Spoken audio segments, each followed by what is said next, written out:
خبر حدیثوں میں جس کی آئی وہی زمانہ اب آ رہا ہے، زمین بھی تیور بدل رہی ہے، فلک بھی آنکھیں دکھا رہا ہے، پرائے مال کو ہم اپنا سمجھیں، حرام کو بھی حلال جانے، گناہ کریں اور کمال سمجھیں، بتاؤ دنیا میں کیا رہا ہے، خبر حدیثوں میں جس کی آئی وہی زمانہ اب آ رہا ہے، جو ہاتھ باندھے کھڑے ہیں صف میں، سب اپنے اپنے خیال میں ہیں، امام مسجد سے کوئی پوچھے نماز کس کو پڑھا رہا ہے۔ جوانوں کے حوالے سے پیغام مکمل ہو گیا، آپسی اتحاد اور اتفاق کے حوالے سے آخری پیغام، اس کے بعد عورتوں تک میں پہنچوں گا، 2-3 پیغام عورتوں کے لیے، 10 سے 15 منٹ میں میرے حصے کا جلسہ مکمل ہو رہا ہے، سننے کے لیے تیار ہیں؟ ہاتھ اٹھا دیجئے انشاءاللہ۔ اللہ آپ کو جزائے خیر دے، آپ کے جوان بیٹے کے لیے میں دل سے دعا کرتا ہوں، غلط ماحول سے، گناہ سے، غلط روزی سے نکال کر آپ کے جوان بیٹے کو اللہ دین دنیا رات چگونی ترقی سے مالا مال فرمائے۔ دھیان سے سنیے گا، جلدی سے نکل جائے گا۔ ایک آدمی آ کر کے کسی کی بیوی سے کہہ رہا ہے تمہارا شوہر دوسری شادی کرنا چاہتا ہے۔ اس کی بیوی نے کہا کہ کیسے؟ کہا یقین نہیں ہے تو کل تم دیکھ لینا۔ اور شوہر سے جا کر کے کہا کہ تمہاری بیوی دوسری شادی کرنا چاہتی ہے، تم کو جان سے مارنا چاہتی ہے، اگر یقین نہیں ہے تو آنکھ بند کر کے رہنا۔ اس کی بیوی پریشان ہو گئی، دوسری شادی کرنا چاہتا ہے، اب کیا کرے؟ کہا 1 منٹ میں مسئلہ حل کر دوں گا، استرا لے لو، اس کی داڑھی کے بال کو کاٹ کر کے لاؤ، اس پر جھاڑ پھونک کروں گا، تمہارے شوہر کا ارادہ بدل جائے گا۔ اس نے آنکھ بند کر کے ہلکی آنکھ سے دیکھنا شروع کیا کہ دیکھیں بیوی کدھر سے کیا آ رہی ہے۔ اس کو کہہ دیا تھا کہ تمہاری بیوی تم کو جان سے مارنا چاہتی ہے، اور بیوی سے کہہ دیا تھا کہ تمہارا شوہر دوسری شادی کرنا چاہتا ہے۔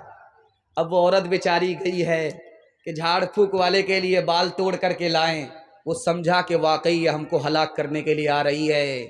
اس ایک چگل خور کی چگل خوری کے نتیجے میں ایک معصوم عورت کی بلا وجہ جان چلی گئی۔ اس لیے آنکھ پر بھروسہ کرنا ہے، کان پر بھروسہ نہیں کرنا۔ دوسری بات آپ کے سامنے رکھنے کے لیے جا رہا ہوں، ایران کی لڑائی چل رہی تھی ہندوستان سے۔ ہندوستان نے کہا جنگ سے صلح بہتر ہے، لڑائی نہیں کریں گے۔ اس نے بھی کہا جنگ سے صلح بہتر ہے، لڑائی بند کر لیتے۔ ایک چگل خور بیچ میں آ گیا، ایران کے بادشاہ سے کہا کہ آپ سے تو صلح کر لیا ہے، ادھر تیاری زبردست چل رہی ہے۔ اس نے چڑھائی کر دیا، 30,000 ہندوستانی اسی ایک دن میں فنا ہو گئے چگل خوری کے نتیجے میں۔ کان پر بھروسہ کیجئے گا نہیں، آنکھ پر بھروسہ کرنا ہے۔ تیسری بات بتانے کے لیے جا رہا ہوں، آپ بہت دھیان سے اس کو سنیے گا۔ 5 آدمی سے آپ کو دوستی نہیں کرنا ہے، دنیا کا بھی نقصان، دین کا بھی نقصان۔ جو آدمی جھوٹ بولتا اس سے دوستی مت کیجیے گا، وہ قریب کو دور، دور کو قریب بتائے گا، آپ کا نقصان ہوگا۔ دوسرا آدمی نافرمان سے دوستی نہیں کرنا ہے، وہ آپ کو ایک لقمے میں بیچ ڈالے گا۔ اور بے وقوف سے دوستی نہیں کرنی ہے، وہ آپ کو فائدہ پہنچانا چاہے گا، الٹا آپ کا نقصان ہو جائے گا۔ کنجر سے، بخیل سے، مکھی چوس سے آپ کو دوستی نہیں کرنی ہے، آپ مصیبت پڑیں گے وہ ہاتھ کھینچ لے گا۔ اور رشتہ توڑنے والے سے دوستی نہیں کریں گے، وہ تو خود برباد ہے، آپ کو بھی برباد کر دے گا۔ ایک مثال ہے، پیغام ختم کر رہا ہوں، انشاءاللہ محبت سے رہیں گے، کسی سے حسد نہیں کریں گے، ہاتھ اٹھائیے انشاءاللہ، بالکل صحیح جا رہا۔ ایک مثال ہے، پیغام ختم کر رہا ہوں۔